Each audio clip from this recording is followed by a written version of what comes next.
Sir, मैं 11 point आपके सामने रखूंगा जो मैं बताने की कोशिश करूंगा कि क्यों हम इस तहरीक अदम एतमाद की तायीद में और मोदी हुकूमत की मुखालिफत में खड़े हैं। सर, हालिया दिनों में हमारे मुल्क में ट्रेन में एक वर्दी पोश दहशत गर्द ने अपने सीनियर मीना साहब का कत्ल करने के बाद ट्रेन के कंपार्टमेंट में जाकर नाम पूछकर, चेहरे पर दाढ़ी देखकर, कपड़े देखकर उनको कत्ल कर दिया और उसके बाद उसने कहा कि इस देश में रहना है तो मोदी को वोट देना पड़ेगा।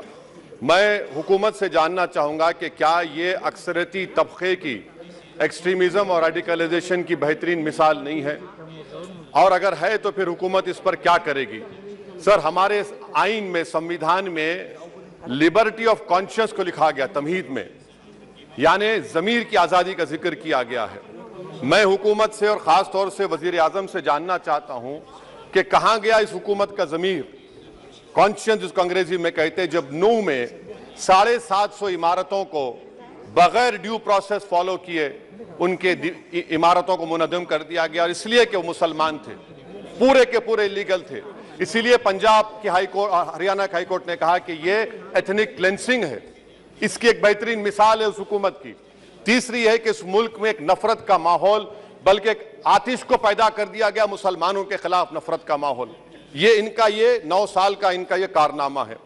तीसरा सर, मणिपुर के ताल्लुक से कल बड़ा लंबा जवाब वजीर दाखिला ने दिया। सर, आसाम राइफल के ऊपर केस बुक हो जाता है, FIR हो जाता है। क्या हो रहा है वहां पर?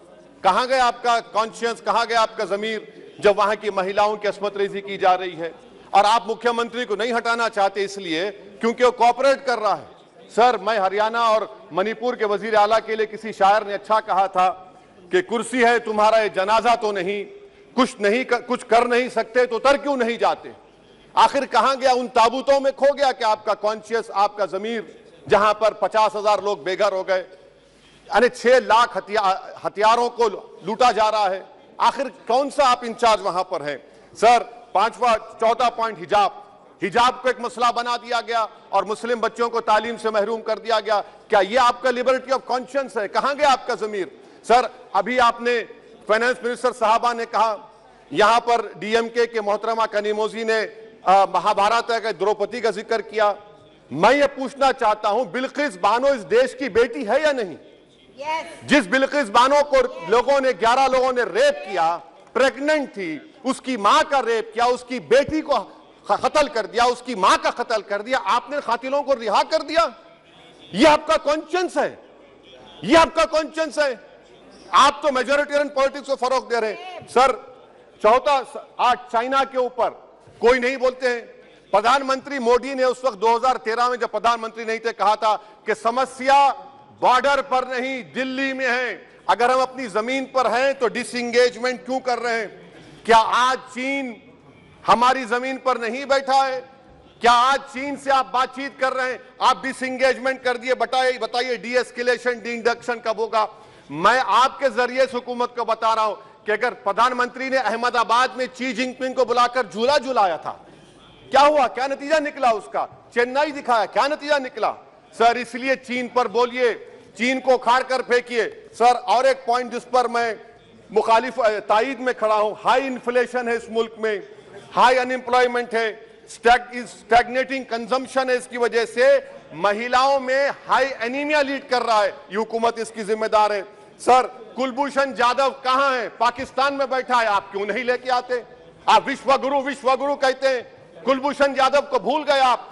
कतर में 8 नेवी ऑफिसर 1 साल से जेल में हैं, आप नहीं ला सके उनको। सर, और एक चीज, 1991 का प्लेसेस ऑफ वर्शिप एक्ट इस ऐवान में पास किया गया था कि तारीख के जख्मों को नहीं खुरेदा जाएगा। आप खुरोद रहे हैं उनको। मैं आपको इंतबाह दे रहा हूं, वार्न कर रहा हूं, इस मुल्क को 90 के दहे में मत लेकर जाइए। 91 का एक्ट सुप्रीम कोर्ट में जवाब दीजिए कि आपकी हुकूमत 91 प्लेस ऑफ वर्शिप एक्ट की कायम है, उस पर कायम रहेगी। UCC, सर, इस UCC का फॉर्मूला क्या है? एक मुल्क में एक मजहब।